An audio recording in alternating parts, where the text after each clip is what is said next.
যুক্তরাষ্ট্রকে সহায়তাকারী দেশগুলো না শুধরালে তাদের কঠোর পরিণতি ভোগ করতে হবে বলে হুমকি দিয়েছে ইরান। দেশের ইসলামী বিপ্লবী গার্ড বাহিনী বা আইআরজিসি এই হুমকি দিয়েছে।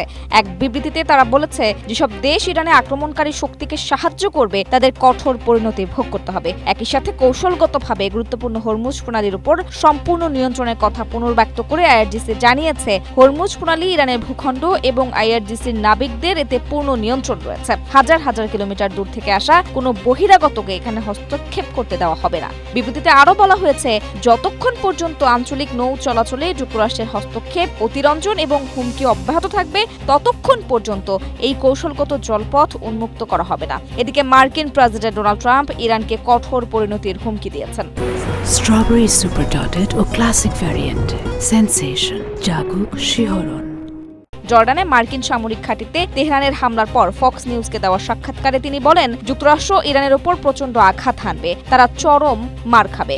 ইরানের ক্ষেপণাস্ত্র হামলাকে আকস্মিক উল্লেখ করে তিনি বলেন, ব্যালিস্টিক ক্ষেপণাস্ত্রগুলো জর্ডানে অবস্থিত মার্কিন ঘাঁটিতে পৌঁছানোর আগে প্রতিক্রিয়া জানানোর জন্য মার্কিন সেনারা মাত্র কয়েক মিনিট সময় পেয়েছিল। তবুও ক্ষেপণাস্ত্রগুলো ধ্বংস করা হয়েছে। যুক্তরাষ্ট্রের সফল সামরিক ব্যবস্থার ফলেই ইরানের ছোড়া কোনো ক্ষেপণাস্ত্র মার্কিন ঘাঁটিতে আঘাত হানতে পারেনি বলেও দাবি করেন ট্রাম্প।